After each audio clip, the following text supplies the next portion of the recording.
I do not know what's going to happen to this episode. I don't know if I have no idea, but it's about a topic that I don't usually touch on, and it's about the pandemic and how it affected people, families, communities, friends.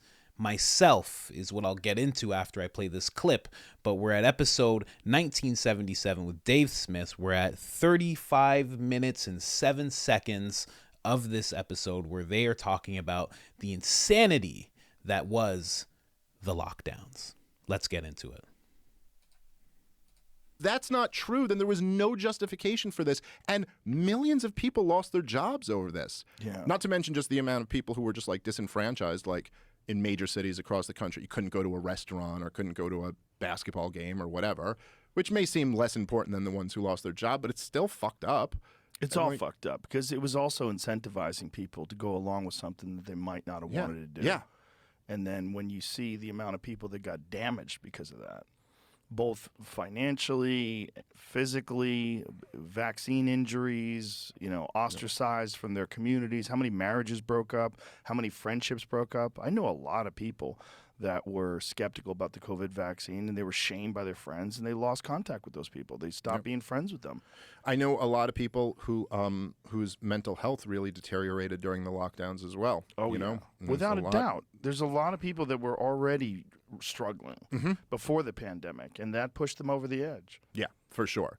I mean, it's really like, it's something to look back on it now a few years later and just like how crazy it was that we did this, like the lockdowns, that you were just like, people were at home watching TV to find out from their governor holding a daily press conference telling you what you're allowed to do today. Yeah. That was reality. And if you think about it from like a mental health point of view, what could be worse than to just be like, okay, listen, I want you to stay home. I don't want you to see your friends. I don't want you to go out to a game. I want you to stay home and be terrified of a floating abstraction that can come get you at any point. And on top of that, you're probably also going to be terrified about like your economic security, your financial future, like all of this stuff. It's like the worst thing you could do for people. So yeah, like you said, for people who were like on the edge already, like, yeah, that's And then really there was bad. a lot of like old celebrities who were really terrified of it, who were just calling everybody a fucking moron for not taking it. You fucking idiots. You're going to ruin it all for everyone. Fuck your freedom. All that stuff. You remember that? Yep. All that shit is wild. It's so wild to see now. Yeah, and I do think like my personal view is that I think like I think for the people at the very top, like I really do think there should be criminal charges. I think we should have Nuremberg type trials for what people did. I think it's one of the greatest crimes perpetrated on the American people by the government. Especially if we funded the research that caused it in the first place. Which we did. I mean, they can argue, no, we were funding other gain-of-function research at that same lab. But come on, man. We were funding the lab where this virus almost certainly came from. So, just saying that at the top level, I think people should be prosecuted. They should go. Fauci should be prosecuted, clearly, at least for lying to Congress, if nothing else. He out and out lied. Straight up lied. And now that's proven. Yes. But then, like, for other people, like, you can't, I'm not saying everyone who supported the lockdown should, like, go to jail or something. We have to forgive people. But I do think there should be some process where, like, some type of reconciliation. But I don't think people should forget.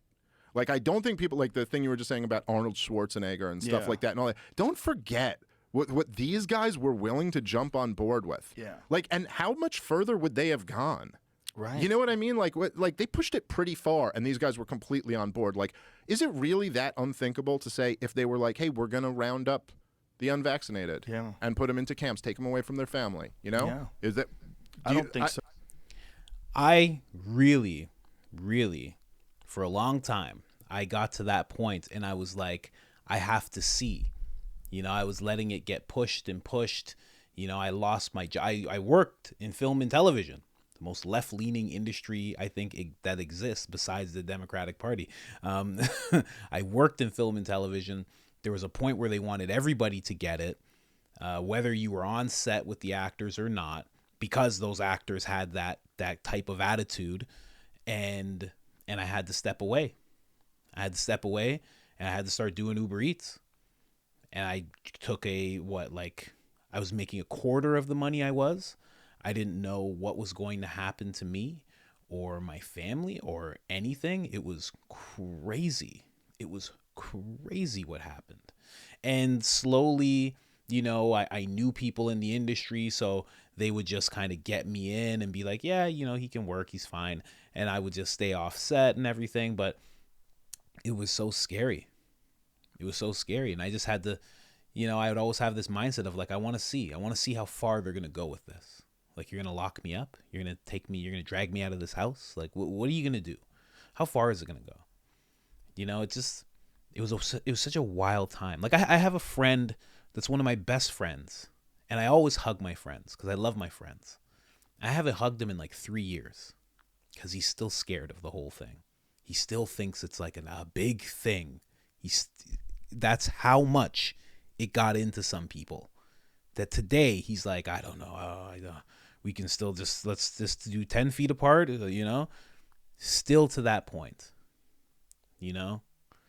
it's, and then my wife was scared. We didn't know what was going to happen to us, let alone just, losing employment. We didn't know if possibly they would come for us. We didn't know what we'd be able to do. First it's movies, then it's this, it's that. I mean, it was crazy. It was crazy. And I never talk about it in terms of content because I never talk about it like in terms of life because I don't complain. I don't complain. I just work. I have a tattoo that says work harder on my arm. And I plan on getting another one here that says don't complain because I don't complain. It's what I've seen my mom do throughout my whole life. She just works and she doesn't complain. She doesn't complain about her situation. She just makes it better on her own accord. And I do the exact same thing. So I never complained when all this stuff was happening. I was just like, you don't want me there? No problem. I'll go here. But I will never forget. I will never forget how I was treated. I will never forget that same thing that Joe brought up of fuck your freedoms and these people are morons and we were made to feel stupid and we were made to feel outcasted and we were made to feel dumb and we were made to feel crazy. I will never forget that.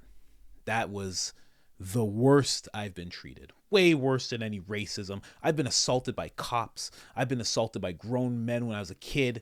The worst that I've ever been treated was in that time. The worst that I've ever felt of like impending doom was in that time. And I will never forget that. It was terrible.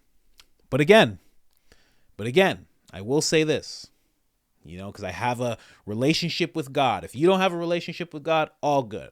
If you have, Islam, you're Jewish, whatever it is. But I have a relationship with God. I've turned to Christ. And when I look back now, even though that was the worst time, it's amazing the way God works because when I got out of film and television for that time, because I was able to go back at one point, but I was able to get clarity for a certain point of time where I didn't have to work 18 hours a day. And I started realizing that I wanted a life where I could be around my wife more, where I could, wake up with her and have breakfast with her and work on our relationship, our marriage. I started realizing that if I was a dad, I don't want to be the kind of dad that's gone for 18 hours a day. I want to be a different kind of dad, a better kind of dad. I started realizing what I really wanted in life. And that situation, although, like I just said, it was the worst, it helped me become my best. And the only reason that happened is because I didn't complain. I didn't complain and shake my fist. I just kind of looked at my own life and what I could control and what I could change. And it led me here. I've had so many people email me and message me about how I've impacted them or inspired them or they're doing this or they're doing that and the people that I coach now. And so it was all worth it. But I will never forget what happened. Never. But how were you impacted? Was it all good for you? In the end of the day, it was really bad for me, but at the same time, it wasn't. If I get this now where I am now, then it was worth it because I've been through a bunch of shit in life, and I didn't get this type of reward. Like this, my life right now is absolutely incredible. It's just fantastic, and it's only gonna get better. You know what I mean? So, yeah. But how about you? Was it good for you? It's good for me. Was it good for you? That kind of thing. All right, I'm out.